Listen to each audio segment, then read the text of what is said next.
Bismillahirrahmanirrahim. Assalamualaikum warahmatullahi wabarakatuh.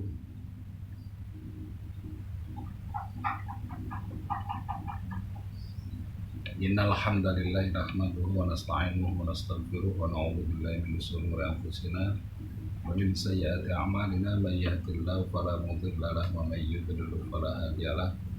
Asyhadu an la ilaha illallah wahdahu la syarika lahu wa asyhadu anna Muhammadan abduhu wa rasuluh. Allahumma shalli wa sallim wa barik ala Muhammad wa ala ali Muhammad kama shallaita ala Ibrahim wa ala ali Ibrahim wa barik ala Muhammad wa ala ali Muhammad kama barakta ala Ibrahim wa ala ali Ibrahim fil alamin innaka Hamidum Majid. Syukur alhamdulillah pada kesempatan sore hari ini kita bisa melanjutkan kajian kitab An-Nahwul Wadhih, kitab tata bahasa Arab. Insyaallah kalau kita mempelajarinya dengan tekun dan istiqomah, kita akan mendapatkan nikmatnya ilmu yang kita pelajari, mudah-mudahan, dan tentunya banyak manfaatnya. Sholawat dan salam semoga tetap terlimpahkan kepada junjungan kita Nabi Muhammad SAW yang telah membuka jalan hidayah kepada umat manusia sehingga tahu benar dan salah, mana yang haram, mana yang haram, mana yang hak, mana yang batil. Pada kesempatan sore hari ini kita akan melanjutkan kajian kitab An-Nahwul Wadhih dan sekarang sudah masuk bab Al-Mubtada wal Khabar. Al-Mubtada wal Khabar. Kita akan mulai mengartikan kata per kata dulu supaya kita tahu artinya dan sebagai pengayaan perbendaharaan kosakata bahasa Arab kita. Baru kita membahas kaidahnya dan mencoba untuk memahami mubtada dan khobar dalam suatu jumlah mufidah. Bismillahirrahmanirrahim. Al-mubtada mubtada. Al-mubtada mubtada nggak usah kita artikan, seperti itu aja. Wal khobaru dan khobar. Al-mubtada wal khobaru, mubtada dan khobar. Al-amthilatu contoh-contoh, ini udah sering, gak usah diartikan. At-tufahatu apel, at-tufahatu apel. Khul apel. Khulwatun manis. Khulwatun manis. Apel itu manis. Asuratu gambar. Asuratu gambar. Asuratu gambar atau lukisan boleh. Jamilatun indah atau bagus. Kalau untuk orang ya cantik.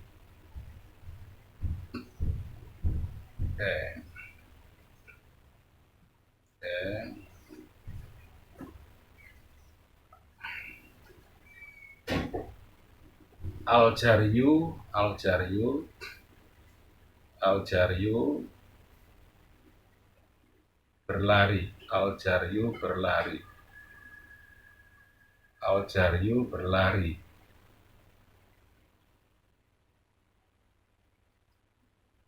Al-jaryu berlari, mufidun bermanfaat. Al-jaryu berlari, mufidun bermanfaat. Bermanfaat. Berlari itu bermanfaat.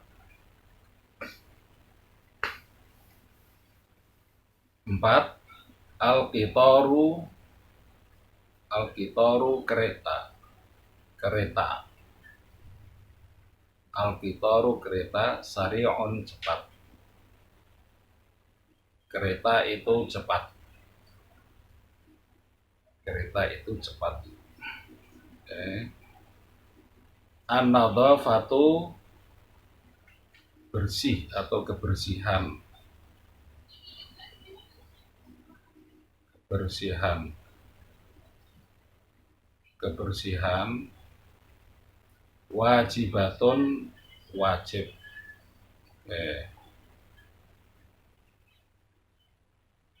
An-nadhafatu kebersihan, wajibatun wajib. Kebersihan itu wajib. Wajib menjaga kebersihan. Ya. Nomor 6, al-ardu. Nomor 6, al-ardu. Al-ardu bumi. Bumi mustadiratun bulat. Bumi itu bulat.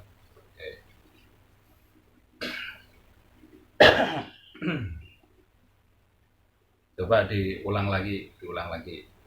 Al-mubtada, mubtada, wal khobaru dan khobar. Al-amthilatu contoh-contoh. 1, at-tufahatu apel, khulwatun manis. Apel itu manis. 2, asuratu gambar, jamilatun indah. Gambar itu indah. 3, al-jaryu berlari, mufidun bermanfaat. Berlari itu bermanfaat. 4, al-qitaru kereta, sari'un cepat. Kereta itu cepat. 5, an-nadhafatu kebersihan, wajibatun wajib. Kebersihan itu wajib. 6, al-ardu bumi, mustadiratun bulat. Bumi itu bulat. Sekarang kita masuk kepada kaidah. Al-qa'idatu kaidah. Al-qa'idatu kaidah atau undang-undang bahasa Indonesia. 9, al-mubtada mubtada. Al-mubtada mubtada nggak usah kita artikan karena sama antara terjemahan sama Arabnya. Ismun yaitu isim. Marfu'un yang dibaca rofa. Marfu'un dibaca rofa. Ini sudah di pelajaran yang lalu. Kalau kita ulang-ulang, sering mengulang-ulang, mengartikan, insya Allah hafal, lama-lama hafal. Fi awalil jumlati, di awal jumlah. Fi awalil jumlati, di awal jumlah. Jadi bahasa Arab itu sudah banyak ya dipakai dalam bahasa Indonesia. Jadi awal itu asalnya dari bahasa Arab. Jumlah asal dari bahasa Arab. Jadi bahasa Arab yang sudah di-Indonesiakan. Jadi nomor 9 itu kalau kita terjemah, mubtada adalah isim yang dibaca rofa yang terdapat di awal jumlah. Boleh kita tambahi untuk memudahkan pembaca, untuk memudahkan kita mengerti. Mubtada adalah isim yang dibaca rofa yang terdapat di awal jumlah. 10, isim yang dibaca rofa yang terdapat di awal jumlah. 10, al-khobaru khobar, nggak usah kita artikan karena sama aja. Ismun yaitu isim, sama. Marfu'un yang dibaca rofa, sama dengan atas. Yuqawwinu yang membentuk. Yuqawwinu yang membentuk. Yang membentuk isim. Jadi yuqawwinu ini fi'il mudhari' menyimpan dhamir huwa kembali kepada isim. Menyimpan dhamir huwa kembali kepada isim. Jadi yukawwinu yang membentuk isim ma'al mubtada'i ma'al mubtada'i ma'al mubtada'i bersama. Ma'a itu bersama. Ma'al mubtada'i bersama mubtada. Mubtada enggak saya artikan lagi karena ya sama seperti Arabnya. Jumlatan mufidatan sebagai jumlah mufidah. Sebagai jumlah mufidah. Jadi sebagainya saya tambahin di sini. Jadi kalau diartikan, diterjemah, khobar adalah isim yang dibaca rofa, yang membentuk bersama dengan mubtada,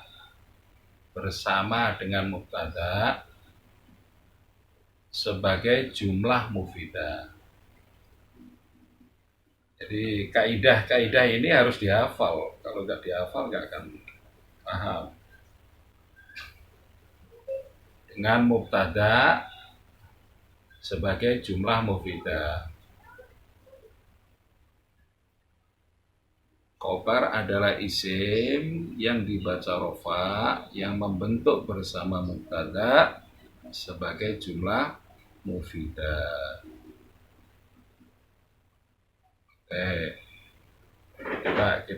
Kita ulangi lagi kaidahnya. Yang disebut dengan mubtada adalah isim yang dibaca rofa yang terdapat di awal jumlah. Mari kita perhatikan contohnya. Contoh pertama, at-tufahatu.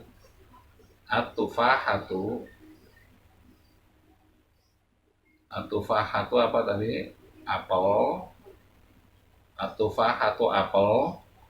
Khulwatun manis. Apel itu manis. Mana mubtadanya? Kalau tadi mubtada itu isim yang dibaca rofa, yang terdapat di awal jumlah. Berarti yang menjadi mubtada adalah at-tufahatu. Ya, jadi at-tufahatu itu kedudukannya sebagai mubtada. Jadi mubtada itu isim. Tanda isimnya ada al ini. Semua kalimat yang ada alnya itu isim. Kemudian dibaca rofa. Di akhirnya ada doma, ini tanda rofanya itu dengan doma. Yang terdapat di awal jumlah, ini di awal. Nah, ini mubtada. Jadi semua kriteria yang ada di dalam kaidah mubtada terpenuhi. Berarti at-tufahatu sebagai mubtada. Nah, sementara khulwatun ini kedudukannya sebagai apa? Khobar. Pada pertemuan yang lalu sudah saya sampaikan bahwa dalam jumlah atau jumlah mufidah itu ada kalimat-kalimat yang selalu berpasangan, ya, yaitu mubtada selalu berpasangan dengan khobar. Ada fiil selalu berpasangan dengan fa'il. Itu beberapa kalimat-kalimat yang selalu berpasangan. Jadi kalau ada mubtada, pasti ada khobar. Tinggal kita nyari khobarnya yang mana. Nah, ternyata khobarnya adalah khulwatun ini khobarnya. Apa tadi khobar? Khobar itu isim yang dibaca rofa, yang membentuk bersama mubtada sebagai jumlah mufidah. Oke, mari kita konfirmasi ke definisi khobar. Khobar itu isim. Apa benar khulwatun ini isim? Isim. Tanda isimnya ada tanwin. Jadi semua kalimat yang menerima tanwin atau menerima al, ada alnya, ada tanwinnya, itu berarti isim. Jadi isim itu isim. Tanda isim itu diantaranya tanda isim tanda isim satu al. Yang kedua tanwin. Mau tanwin domah, mau tanwin fathah, mau tanwin kasroh, sama aja. Pokoknya menerima tanwin itu tanda isim. Nah, khulwatun ini masuk isim karena menerima tanwin. Kemudian dibaca rofa, ini tanda rofanya ini di akhir ini tanda rofanya. Kemudian yang membentuk bersama mubtada menjadi jumlah mufidah. Nah ini atufahatu khulwatun. Atufahatu khulwatun menjadi satu jumlah bersama-sama dengan mubtada. Jadi mubtada. Jadi atufahatu khulwatun itu adalah jumlah mufidah yang tersusun antara mubtada dan khobar. Nah, jumlah mufidah yang tersusun antara mubtada dan khobar itu disebut jumlah ismiyah. Itu nanti ada di kaidah berikutnya. Jadi ini namanya jumlah ismiyah. Ismiyah. Jumlah ismiyah itu apa? Yaitu jumlah yang tersusun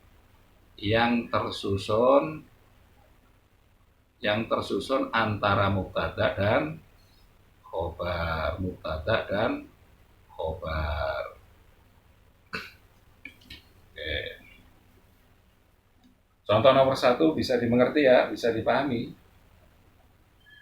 Nah, yang penting kita bisa tahu kedudukan kalimatnya. Ini sebagai mubtada, ini sebagai khobar. Karena ini penting di kemudian hari itu akan keluar terus istilah ini. Istilah-istilah ini akan keluar terus. Yang kedua, as-suratu.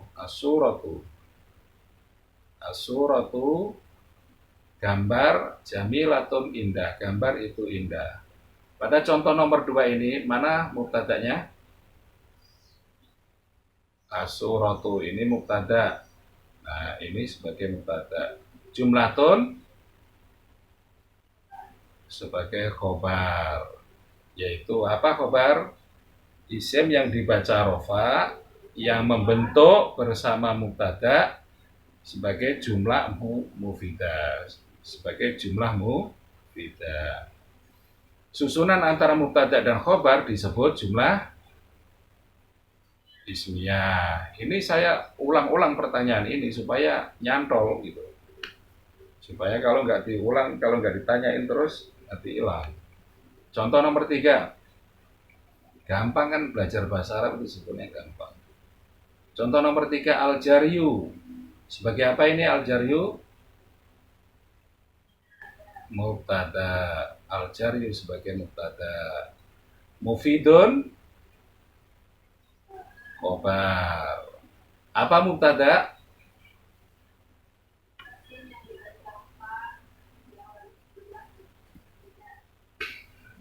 Isim yang dibaca rofa yang terdapat di awal jumlah. Yang terdapat di awal, yang paling pertama. Itu mubtada namanya. Jadi isim yang dibaca rofa yang terdapat di awal jumlah. Apa khobar? Khobar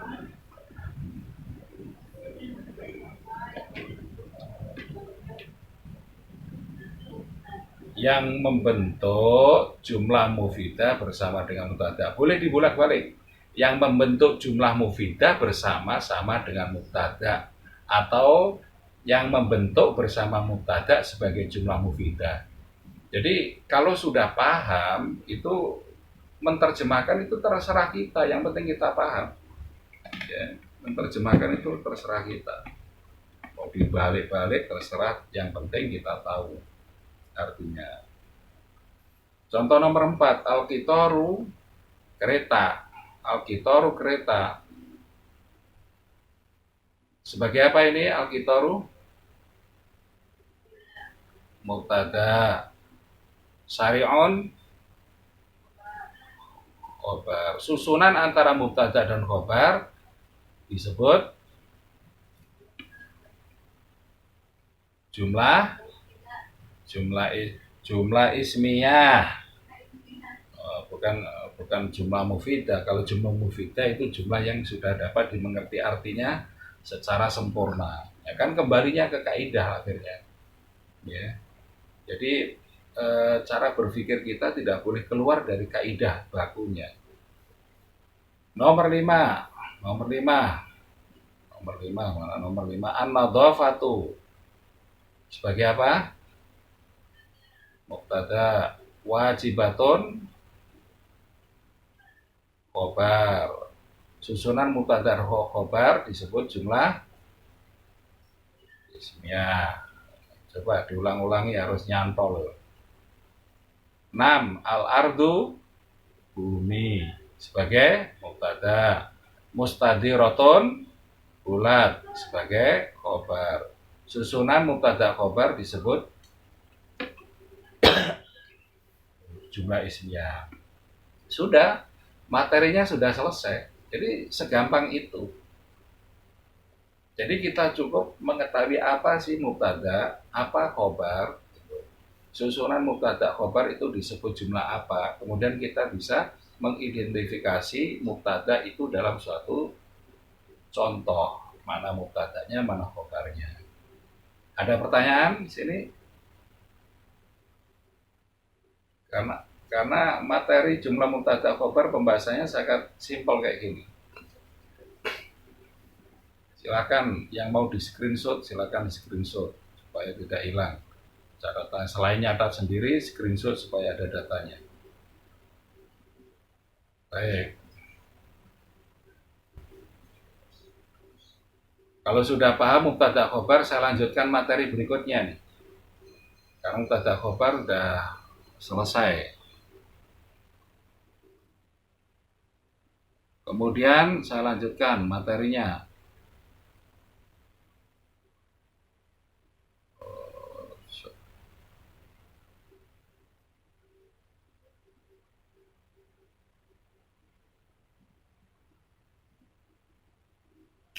Nah, sekarang kita masuk ke pembahasan al-jumlatul fi'liyatu. Jumlah fi'liyah. Langsung kita artikan. Yang penting itu mengartikan aja dulu. Mengartikan itu berarti kita menambah hafalan kosakata kita bahasa Arab. Dan sering dibaca. Kalau nggak sering dibaca, nggak bisa. Nanti bagaimana kita akan menyesuaikan antara kaidah dengan contoh kalau kita nggak paham artinya. Jadi, sekarang kita artikan. Bismillahirrahmanirrahim. Al-jumlatu jumlah. Nggak usah saya artikan karena memang sama antara terjemahan sama Arabnya sama. Al-jumlatu jumlah. Al-fi'liyatu fi'liyatu ada tasdidnya itu. Al-fi'liyatu fi'liyah. Jumlah fi'liyah. Nggak usah kita artikan. Itu apa itu istilah. Nanti kita akan menjumpai lagi di bab berikutnya jumlah fi'liyah. Karena kita sudah paham jumlah fi'liyah, kita nggak usah jelasin lagi. Al-amthilatu contoh-contoh. Al-amthilatu contoh-contoh. Nah, al-amthilatu ini kan bahasa Arab gundul. Awalnya tidak ada harokatnya, tapi seringnya kita membaca, akhirnya kita tahu cara bacaannya. Nah, seperti itu pula cara kita belajar membaca kitab gundul. Ya. Kebiasaan kita membaca itulah yang membuat kita jadi tahu, oh ini bacaannya ini bacaannya ini. 1. Lama'a, bersinar. Lama'a, bersinar. Al-barqu, kilat. Lama'a, bersinar. Al-barqu, kilat. Kilat itu bersinar. Jadi ini susunannya fi'il, fa'il. Jadi kalau kita terjemah ke dalam bahasa Indonesia, maka harus fa'il dulu. Kilat bersinar. Dibalik. Kilat bersinar. 2. Awa telah mengaum. Telah mengaum. Ini karena fi'il mudhari, karena ini fi'il madhi, kita tambahkan telah nggak apa-apa. Telah mengaum. Telah mengaum. Adibu serigala. Serigala itu telah mengaum. Oke. Contoh nomor 3. Yasputu. Yasputu. Ini bentuknya fi'il madhi apa fi'il mudhari ini yasputu? Masih ingat fi'il madhi apa fi'il mudhari? Fi'il mudhari karena didahului oleh huruf mudhara'ah ya. Pokoknya cirinya fi'il mudhari itu didahului oleh huruf mudhara'ah. Nah, huruf mudhara'ah itu apa? Huruf mudhara'ah. Masih ingat? Huruf mudhara'ah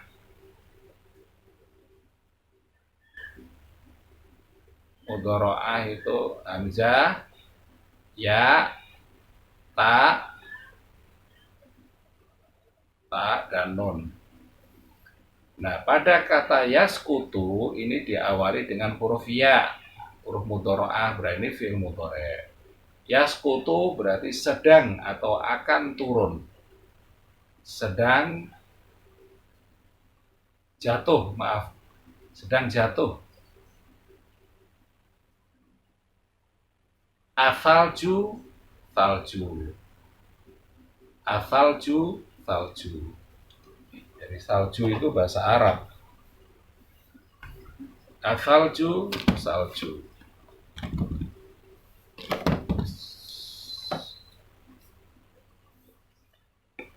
Salju itu sedang jatuh atau salju itu berjatuhan boleh. Karena fi'il mudhari itu kan menunjukkan sedang. Sedang itu berarti kejadiannya sedang berlangsung. Berarti di situ ada kontinu, berkesinambungan, berarti berjatuhan. Nggak cukup sekali jatuh, terus-terusan jatuh. Nah, begitu cara bahasa Arab, memahami bahasa Arab begitu. Ya, berarti terus-terusan jatuh. Salju itu sedang jatuh atau berjatuhan. 4. Yashtaddu. Yashtaddu sangat, sedang sangat. Yashtaddu itu sangat. Al-bardu dingin. Sangat dingin. Yashtaddul bardu.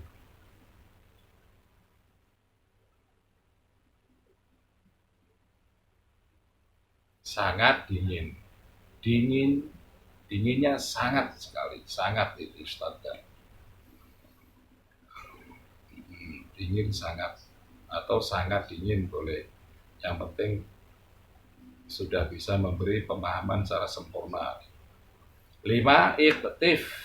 Ini di asalnya kalau kita putus, maka fa-nya ini harus dimatikan karena ini bentuknya fi'il amar. Iktif, petiklah. Kalimat perintah ini, petiklah. Al-wardata, bunga. Petiklah bunga. Bunga itu boleh tambahkan itu. Karena sudah tertentu bunganya. Karena ada alnya. Sudah marifat. Petiklah bunga itu. Iktif al-wardata. Nah, kalau dibaca sambung, huruf yang mati ini harus dihidupkan. Karena nggak bisa. Huruf mati dibaca sambung itu nggak bisa. Maka harus dihidupkan. Makanya para ulama ahli nahwu untuk menghidupkan huruf yang mati karena dibaca wasol harus diganti huruf matinya dengan kasroh. Iktifil wardata. Nah ini banyak sekali di dalam Al-Quran itu banyak sekali seperti itu. Iqtifil wardata ini ada kasrohnya di apa dihidupkan, hamzah di depan ini dihidupkan. Nah cara menghidupkannya dengan kasroh. Kenapa dengan kasroh? Karena menyesuaikan harokat yang datang setelahnya ini harus sama-sama kasroh gitu. Seperti seperti begini contohnya, kalau di dalam Al-Quran itu kan jelas.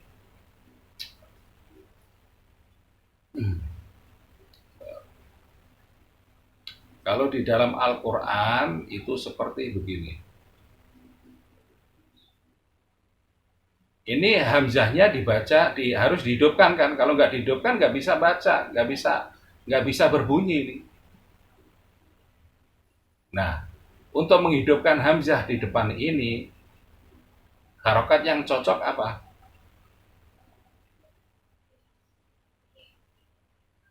Kasroh. Kenapa? Karena menyesuaikan harokat yang datang setelahnya ini harus sama. Nah ini kaidah ini. Jadi kalau nggak paham ilmu ini nggak bisa baca Al-Quran kalau potongan-potongan seperti itu. Apalagi Al-Quran terbitan Madinah, modelnya kayak begini semuanya. Kayaknya harus paham nih kaidahnya ini. Iqtifil wardata, iqtifil wardata. Petiklah bunga itu. Hudil kitabah, hudil kitabah. Hud ini juga ini fi'il amar ini, kata perintah. Ini juga aslinya mati. Hud, hud itu artinya ambillah. Hud ambillah. Karena dibaca wasol, dibaca bersambung, maka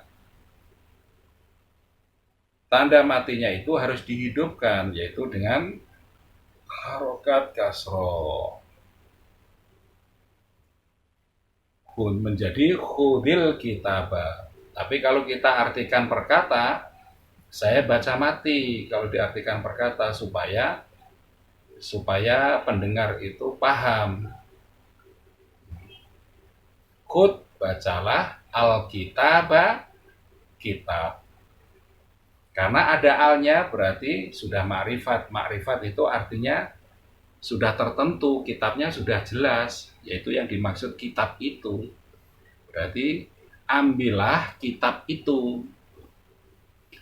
Ambillah kitab itu.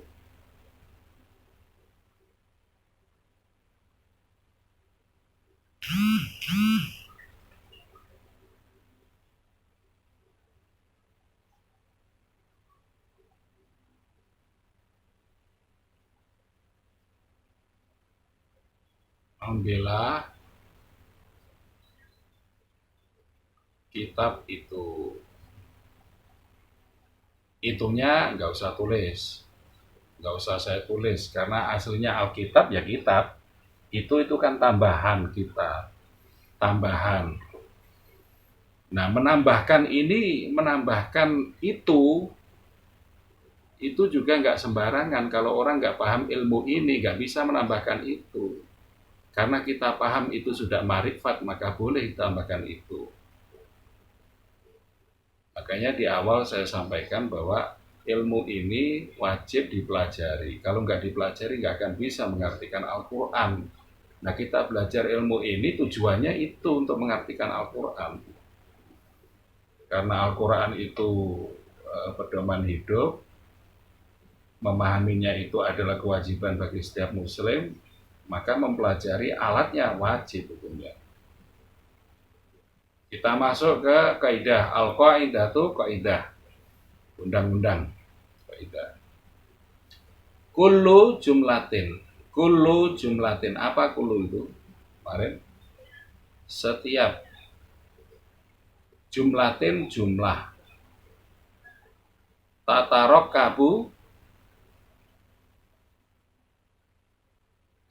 kabu yang tersusun, padahal sudah ada ini jumlah mudhaf.